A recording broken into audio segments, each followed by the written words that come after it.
continuación vamos en la segunda mesa a iniciar con la participación del doctor Dino Carlos Caro Coria. Su tema, él nos va a hablar de la valoración de los modelos de compliance como prueba en el marco del proceso penal. Voy a simplificar un poco su hoja de vida porque es realmente espectacular todo su conocimiento y su experiencia. Él nos está visitando desde el Perú. Es doctor en Derecho de la Universidad Salamanca de España, tiene estudios postdoctorales Instituto Max Planck de Derecho Penal Extranjero e Internacional de Frankfurt in Bruxelles en Alemania, Anti-Money Laundering Certified Associate, FIBA AML Institute Florida International University, especialista en compliance, certificado avanzado en cumplimiento normativo, International Compliance Association, University of Manchester, Digital Transformation Program, Machine Learning Program, Massachusetts Institute of Technology, Programa Legal Tech, ESADE Business School Barcelona, Programa Superior de Compliance, IES School Madrid. Es profesor de Derecho Penal en la Pontificia Universidad Católica del Perú, en la Academia de Magistratura, en la Universidad de Lima, Universidad del Pacífico, Universidad de San. Es miembro de varias comisiones y de varios institutos. Adicionalmente, es socio fundador de Caro Asociados, director general del Centro de Estudios de Derecho Penal, es fundador y presidente de la Asociación Peruana de Compliance y miembro de otras organizaciones.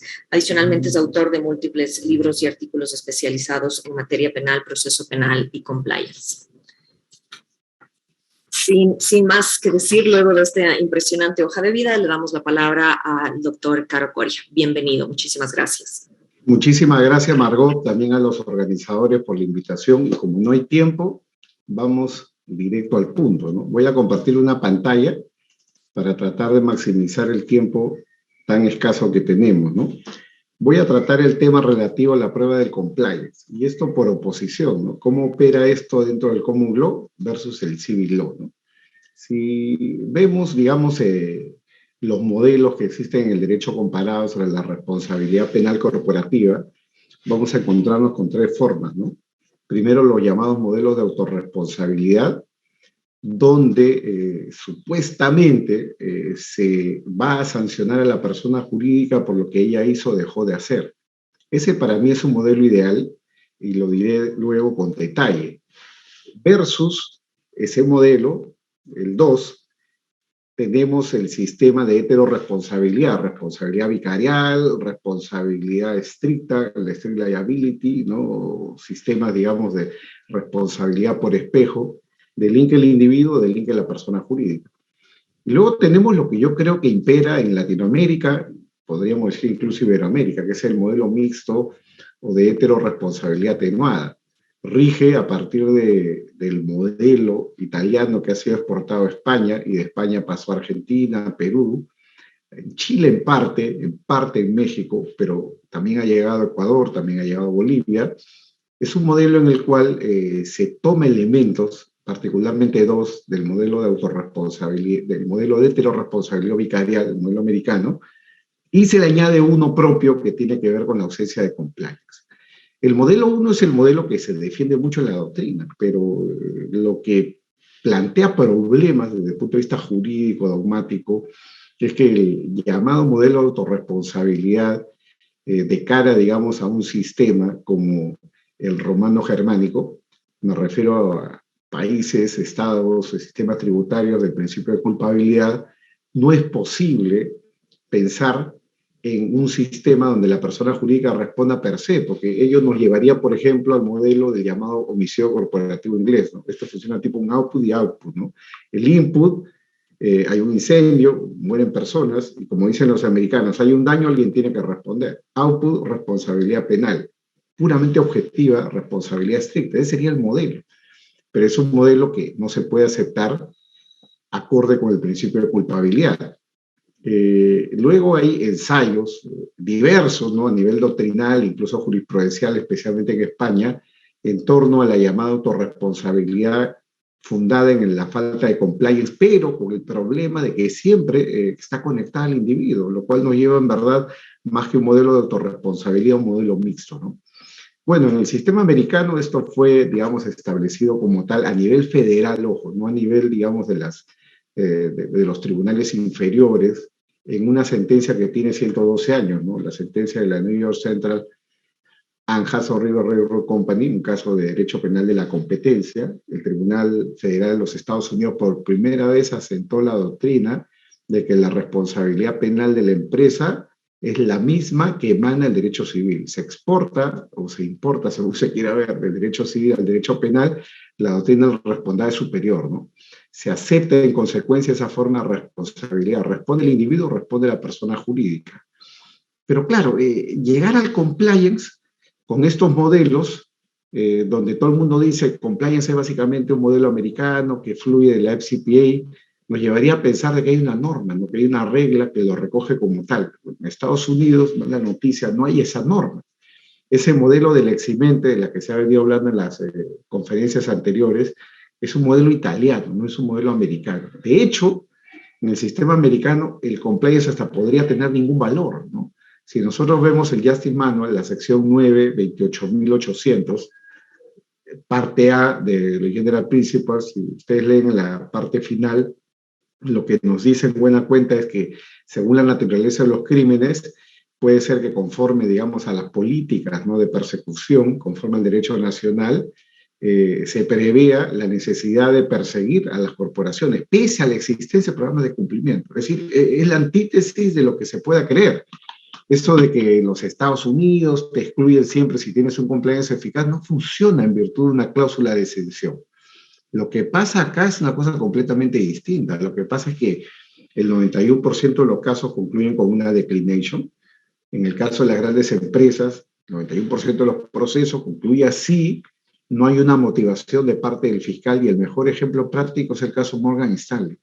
En la doctrina americana se estudia mucho el caso Morgan Stanley, un caso en el cual el Departamento de Justicia incluso hizo una revelación, hizo pública la política tomada en el caso, no perseguir a la empresa porque la empresa había sido defraudada por parte de su gerente, que era Gary Peterson, respecto de los controles o las medidas para reducir la criminalidad, en este caso la corrupción, ¿no? Y estas eran las medidas, no hay tiempo para leerlas, pero al final eso terminó con que la empresa no fue imputada, una declination, y el individuo que podía sufrir pena hasta 5 años, sufrió apenas una pena de prisión de 9 meses efectiva, más el pago de una multa de 2.5 millones de dólares y una suerte de confiscación de sus bienes en Singapur por 3.4 millones de dólares. Declination. Segundo, ¿no?, los acuerdos de no persecución, el No Prosecution Agreement, que son acuerdos que toma la fiscalía con la empresa imputada, y la fiscalía cierra el caso a ese nivel, sin llegar al tribunal, ¿no? Y eso, tanto en el 1 como en el 2, puede venir de la mano con argumentos de compliance, porque el Departamento de Justicia, el prosecutor, ve que la empresa cuenta con un sistema eficaz o un sistema perfectible que puede mejorar a lo largo del tiempo, y se asumen una serie de compromisos, como pasa en el supuesto 3, en los casos de los Deferred Prosecution Agreement, donde no existe acusación. Esto es lo que en Chile se denominaría la suspensión del procedimiento a prueba, ¿no? La empresa se somete a reglas de conducta, si pasa un periodo de prueba, el caso se archiva totalmente. Si defrauda las reglas, el proceso se reinicia, se resetea. Esto requiere aprobación del tribunal. Y en estos casos, parte de los compromisos es o implantar o mejorar los programas de cumplimiento. No confundamos nada de esto con los plea agreements, que son los acuerdos de culpabilidad, leniencia o colaboración eficaz, donde la empresa se declara culpable, el caso Odebrecht, por ejemplo, ¿no?, o el caso Siemens, ¿no? En el caso de las empresas pequeñas, estas más bien al contrario, en los Estados Unidos, está la información criminología, suelen ser perseguidas y condenadas. Bueno, y cuando hay que probar el compliance, ¿cómo se prueba, no? Hay que tener presente esto. La imputación es, y digo imputación entre comillas, o la responsabilidad es vicarial, delinque el individuo, delinque la persona jurídica, el sistema funciona de manera muy simple, ¿no? Carga. Los argumentos de cargo están, digamos, por cuenta o van por cuenta de la fiscalía. La fiscalía debe probar que hay un actus reus del individuo, es decir, el elemento material del delito, y la mens rea, que es la mentalidad criminal o el elemento psicológico, ¿no? ¿Y qué puede hacer la empresa? La empresa, si va a juicio, ya puede probar vía descargo que existe un compliance eficaz. Recordemos que en el modelo americano, como dice Larrauri o ha escrito Fletcher, en el modelo americano, en el modelo anglosajón en general, no hay división, esa división que conocemos nosotros entre antijuricidad y culpabilidad, ¿no? Estos son criterios de descargo que pueden aunar argumentos de justificación, de falta de culpabilidad, argumentos procesales, argumentos de falta de punibilidad. ¿Qué es el compliance? El compliance is a defense, ¿no? Como lo dice claramente una norma más bien del Reino Unido. Entonces, el descargo va a implicar probar un compliance eficaz. Y ahí tenemos el primer modelo de prueba, y este modelo de prueba yo lo suelo denominar el modelo de checklist, ¿no? Y esto viene en cierto modo anunciado, o preanunciado en las Ethics y Guidelines en el capítulo 8, en la sección B2, página 517, pueden ustedes ver ahí, ¿no? Cómo se evalúa la eficacia o efectividad de los programas de ética y compliance, ¿no? Y ahí hay una serie de criterios que incluso se pueden introducir en un algoritmo para hacer el checklist, así como el checklist de un avión, que debe de tener el avión para poder partir, es un checklist, ¿no? Que, digamos, verifican los ingenieros. Igual acá, ¿no? Podríamos tener un programa que desarrolle esto, ¿no? Ese es un primer documento, la guía para sentenciar, ¿no? La US Sentencing Guidelines, pero además hay otro documento súper importante que es del Departamento de Justicia, que es la guía de evaluación de los programas de cumplimiento. La versión del 2020, la última, y esto está organizado de forma muy didáctica, es un documento de unas 20 páginas, y está organizado didácticamente en 3 bloques, ¿no? Con una serie de preguntas y respuestas, y eso también se puede poner en un programa, en un software, en un algoritmo para ver el checklist, cómo funciona el checklist, ¿no? Y esto se complementa con instructivos que aparecen, por ejemplo, en el Justice Manual, ¿no? El Justice Manual incluye, por ejemplo, el famoso James Memorandum, que dice que no basta con que una empresa delate o se delate a sí misma, sino que tiene que llevar en bandeja de plata los nombres de los individuos, caso Odebrecht nuevamente, para que la empresa se vea beneficiada por un acuerdo. Bien, eso funciona así en el modelo americano, sin una cláusula y más bien con una regla que podría llevarnos a perseguir el caso, pese a que existe un programa de cumplimiento. En el Reino Unido, 2 normas, ¿no? La UK Bribery Act, anticorrupción del 2010, y la Criminal Finance Act para la persecución del tax evasion o el fraude tributario de 2017. En ambas normas muy claramente, tampoco las puedo leer, no hay tiempo, se dice claramente, es una defensa que la empresa pueda probar que contaba con procedimientos adecuados para evitar crímenes, ¿no? Dentro del Reino Unido, la corrupción o el tax evasion. El tax evasion solo dentro del Reino Unido y la corrupción dentro o fuera del Reino Unido porque la UK Bribery Act es una norma de alcance transnacional, parecida en ese punto a la FCPA. Esa defense muy claro cómo el sistema de imputación funciona. Strict liability, responde el individuo, actus reus, mens rea, el individuo responde salvo que el compliance puede usarse como una defensa en el juicio y se prueba conforme a la US Sentencing Guidelines, la guía, digamos, para la evaluación de los programas de cumplimiento o el Justice Manual. Modelo, digamos, anglosajón, es el modelo de las guías, el modelo del checklist. De hecho, la UK Bribery Act, en el artículo 9, dice expresamente, ¿no?, que la ponderación de estos programas va a darse de acuerdo a una guía que existe, que ha sido emitida por la Crown, la Corona, que es la Fiscalía. Bueno, eso tiene un versus, ¿no?, que es el modelo, digamos, del civil law. Algunos dirían el modelo romanista, yo siempre prefiero hablar del modelo romano-germánico. Los romanistas a veces no estarán de acuerdo porque pensarán de que el modelo germánico es propio, cuando no necesariamente es así, pero me refiero específicamente a lo penal, ¿no? La vigencia del principio de culpabilidad es el factor clave, ¿no? La persona jurídica no puede responder por lo que es un tercero. El individuo es un tercero frente a la persona jurídica. Entonces, ¿qué es implementado acá? El modelo de la eximente de responsabilidad. Y esto viene de Italia. Esto viene de Italia, la ley o el decreto legislativo 231 del 2001, la eximente, ¿no?, cuando tienes un programa de compliance efectivo, previamente implementado al delito. Y esto salta, o es recogido en España, la reforma del 2015, en Perú 2016, Argentina 2017, Costa Rica parcialmente, tal y como se hizo en España en el año 2010, porque solo es un atenuante. México y Chile, para mí, tienen un modelo parecido, pero no idéntico. No hay eximente ahí. ¿Por qué? Porque el no compliance ya forma parte de la imputación del tipo. Es decir, no puede haber tipicidad si es que el delito del individuo no es producto de la falta de medidas de prevención por parte de la empresa. Dicho de otra manera, ya desde la construcción del tipo penal corporativo, el tipo que infringe la corporación, se establece que el delito debe ser producto de la falta de control. de la falta de esas medidas. Me gusta más el modelo chileno, me gusta más el modelo mexicano, que está, digamos, difuminado en dos normas, el Código Nacional de Procedimientos Penales y el Código Penal Federal, pero finalmente apuntan a lo mismo. México y Chile no necesitan un eximente porque el no compliance ya forma parte o se integra al tipo penal corporativo. Ahora, ¿qué pasó en España? En España tuvimos esta circular en el año 2016, donde los fiscales pretendieron plantear que el sistema de imputación era vicarial como el norteamericano. ¿Para qué? Para no tener que probar el compliance. Los fiscales querían probar solamente el delito del individuo, el beneficio, y no probar el compliance. Pero no tuvieron éxito porque a renglón seguido, a los pocos días, el Supremo emite esta sentencia el 29 de febrero del 16, donde José Manuel Maza Martín, ligado, digamos, a la teoría del profesor Carlos Gómez Jaravíez, que era su director de tesis en ese entonces, y quien defiende, ¿no?, la autonomía de la responsabilidad de la persona jurídica, se decanta por ello y el tribunal lo vota así. Vota a favor de entender que en España hay un modelo de absoluta autorresponsabilidad, lo que yo creo que es un error.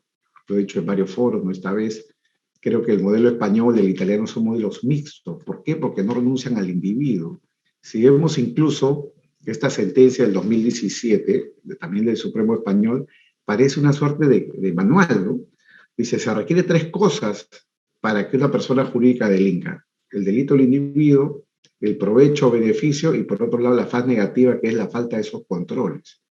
Si nosotros resumiéramos los fundamentos, vamos a abrir comillas, de la responsabilidad de las personas jurídicas en el sistema, digamos, romano-germánico, que toca desde Alemania. Alemania no es que tenga responsabilidad penal, tiene responsabilidad administrativa, pero hay un proyecto que está bajo discusión desde el año pasado en el Bundestag y el Bundesrat, para definir si es que se puede incrementar las sanciones contra las empresas, y para muchos ese es un proyecto de responsabilidad penal. Bueno, vamos desde Alemania hasta Latinoamérica, ¿no? Son tres cosas las que se requieren esencia, con variantes, desde luego, legislativas, para que una persona jurídica responda. Uno, un delito del individuo, según la lista de delitos del catálogo por cada ley, previsto en cada ley. Ese delito no puede ser cometido por cualquier individuo, sino hay un círculo de autores que definen las leyes.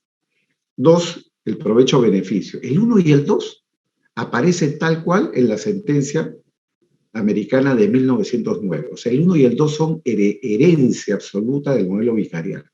Solo el 3 tiene un sentido en torno a la autorresponsabilidad, y es el que justifica, en cierto modo, la satisfacción del principio de culpabilidad. Yo no respondo por lo que haga mi mamá, mi hermano, mi vecino, mi amigo, yo respondo por lo que hago yo.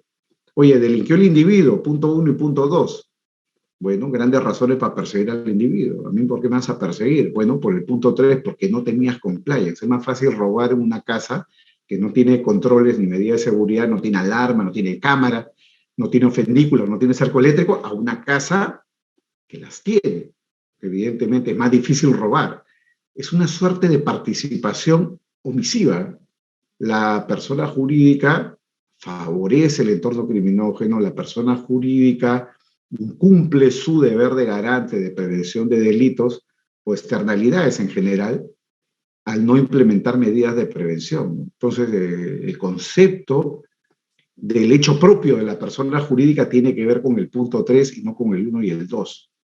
Ahora, si vamos a Alemania, en Alemania la cosa no es tan distinta, ¿no? Sí, hay un dato ahí interesante, solo no hay tiempo para referirlo más, que es el dato de que el compliance puede también servir para atenuar o incluso eximir de responsabilidad no solo a la persona jurídica, en Alemania de responsabilidad administrativa, sino también a los individuos que conforman la alta dirección. En Perú, por ejemplo, tenemos una casación ya que habla de los sistemas de responsabilidad, y siempre por remisión, digamos, al tema del compliance, ¿no? El defecto organizativo que puede dar lugar a que se le imponga una consecuencia a la persona jurídica está ligada a la falta de compliance. Y el tamiz o el baremo es el programa de cumplimiento. Culpabilidad o tipicidad en nuestro sistema, gran discusión. No voy a entrar en ese detalle, solo diré que mi posición es de que acá estamos ante un problema de imputación objetiva. El compliance es ausencia de imputación objetiva. Una empresa que se mueve con compliance es una empresa que se mueve dentro de los niveles de riesgo permitidos. Un extracto de un mapa de riesgo cualquiera permite ver esto, ¿no? Si tú, por ejemplo, tienes un caso que tiene que ver con la dirección de compras y logística, donde hay un riesgo de corrupción privada para aquellos países que sancionan eso, como Perú, España, Colombia o Chile. Lo que vamos a encontrar es que las áreas de compras que tratan como los proveedores son áreas de riesgo de corrupción privada. Bueno, es un área de riesgo alto, o que administra un riesgo alto, y ¿cuál sería el impacto? Un impacto moderado, porque la corrupción pública sí sería mucho más grave. Aplicando los mecanismos de prevención o aplicando los controles, queda un riesgo remanente o residual. Claro, el solo hecho de que en compliance trabajemos con el concepto de riesgo residual es la mejor prueba para mí de que estamos acá ante administración del riesgo. Compliance no es derecho penal, compliance no es derecho, compliance es gestión del riesgo, gerenciamiento del riesgo.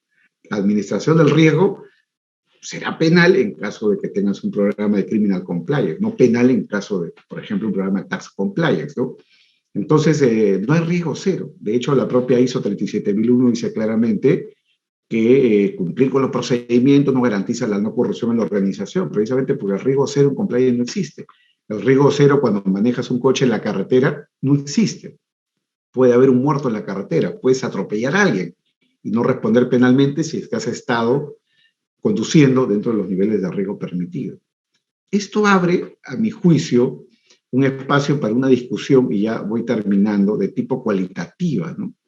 Porque acá tenemos nosotros el segundo modelo, que es el modelo, digamos, de auditoría, que es absolutamente falible para probar el compliance. Los auditores se mueven por muestras, ¿no? El juez y el fiscal se mueven por el caso concreto. Entonces, es muy falible porque la muestra que utilizan es 3% en una empresa pequeña, 0,5% en una empresa grande, ¿no? Y entonces, con lo cual, existe la probabilidad del 97% al 99,5% de que el auditor no haya visto el caso que tiene entre sus manos el fiscal. Y termino con esta lámina, ¿no? Es mejor migrar a un modelo abstracto concreto, ¿no? Esto lo defiende Adán Nieto Martín, yo también en parte Montiel, en Argentina, un modelo cualitativo, ¿no? Donde vamos a ver la arquitectura del modelo de cumplimiento versus cómo se ha construido en la práctica el modelo de cumplimiento. Vamos a ver cómo están los planos, la ingeniería, el modelo de cumplimiento y cómo eso se ha llevado a la práctica, si los controles han funcionado en el caso concreto, y eso de la mano con algo que añade Montiel, que para mí es súper importante y que coincide en ello con Sigüela, Javier Sigüela, en el sentido de que hay que tomar en cuenta la perspectiva del behavioral compliance, ciencia del comportamiento, ¿no? Cómo está funcionando la cultura de cumplimiento dentro de la organización, especialmente teniendo en cuenta los sesgos cognitivos que promueve la propia organización a su interior y que en consecuencia puede, digamos, reproducir estos ambientes criminógenos que nos llevan precisamente a lo que se quiere evitar, es decir, el non-compliance. Muchas gracias, no hay tiempo para más, perdonen la extensión. Gracias. Muchísimas gracias, Dino, espectacular, clarísimo. Tengo aquí una pregunta que me han hecho llegar precisamente sobre lo peligroso que puede ser este tema de la responsabilidad de la persona jurídica por todos los elementos que tú has mencionado. Pues existen líneas muy delgadas entre lo que es la negligencia versus el dolo, que es el elemento típico de un delito como tal, y este tema de falta de controles sigue siendo muy subjetivo. ¿Qué es falta de controles en cada una de las organizaciones? ¿Qué criterio te merece? Y no sé si tienes experiencia de algún caso donde se haya discutido puntualmente sobre eso. Gracias. Mira, desde mi punto de vista, ya, este es un tema tan complejo, no es matemático, como lo es la propia imputación objetiva, ¿no? La imputación objetiva, ¿no? ¿Cuál ha sido la debida diligencia que debe tener un médico en un ámbito no regulado como es la Lex Artis? En el tráfico vehicular o el tráfico aéreo tenemos un código, una regulación, en los temas ambientales igual, pero tú puedes poner en un código la Lex Artis del médico, seguramente no, puedes poner la Lex Artis del auditor o del abogado, seguramente no, hay documentos referenciales, COSO, el código de ética, ¿no? Entonces, en verdad, ahí hay que hacer una construcción, y la construcción se hace conforme al manejo que tú tienes de la regla de imputación objetiva. Algunos lo manejan desde la perspectiva de lo que es el binomio eficiencia, ¿no?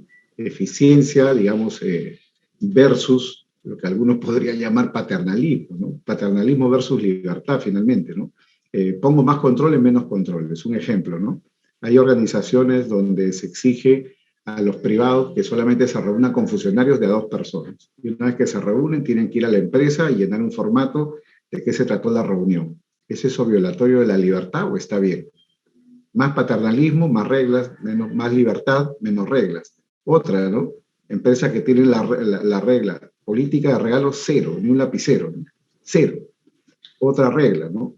Empresas que tienen, digamos, previsto en la autorregulación, que si tú te encuentras de forma casual el fin de semana en una reunión con un funcionario público, un restaurante, tienes que pararte e irte y llenar un formato. Hay empresas donde ese tipo de controles existen. Y yo creo que la regulación o la autorregulación excesiva en tiempos de compliance de todo y para todo es peligrosa. O sea, el compliance no debe ser un freno a los negocios ni debe de implicar injerencias en la libertad ajena. Por ejemplo, ¿no? Los formatos de cumplimiento, los enlatados, ¿no? Quieren que los directores firmen una declaración de bienes y rentas como si fueran funcionarios públicos. Quieren que declaren cuántos hijos tiene, casado, no casado, hijos en matrimonio, fuera de matrimonio. Y uno dice, oye, y mi intimidad personal, la ley de protección de datos personales, ¿dónde queda? No, no, es que por compliance tenemos que saber todo. Entonces, genera una imagen de policíaca que yo creo que es innecesaria. Cuando acá el tema es muy concreto. Para mí, en estos temas, menos es más. Menos es más implica tener una arquitectura muy precisa, poner los controles estrictamente básicos, necesarios, y digamos, trabajar en base a esos controles, ¿no? Testear los controles. Por eso el tema de la mejora continua es fundamental. Gracias. Hay una pregunta interesantísima, no sé si el tiempo nos da, pero es ¿cómo aplicaría un juez penal el razonamiento de un delito de la persona jurídica si es que el administrador está manejado ya por inteligencia artificial? El antecedente a esto es que ya hemos tenido casos en el mundo en el cual directores, por ejemplo, de compañías han sido entes de inteligencia artificial. Claro, mira, vamos a ver, si nosotros vamos a vamos a llevarlo así, ¿no? Los fundamentos del compliance, ¿no? O sea, cuál es el punto de partida del compliance, es el compromiso de la alta dirección.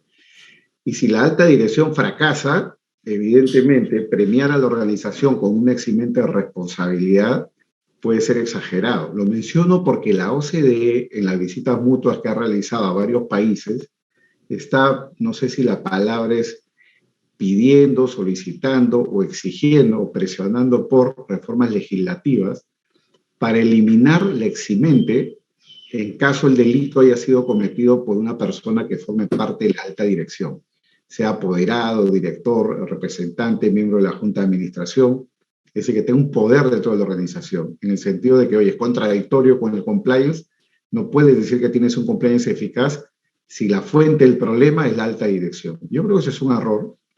Creo que ese es un error, precisamente el caso Morgan Stanley, del que he hablado hace un momento, es un caso donde participa alguien de la alta dirección y por ese motivo es que muchas legislaciones tienen un canal de salida.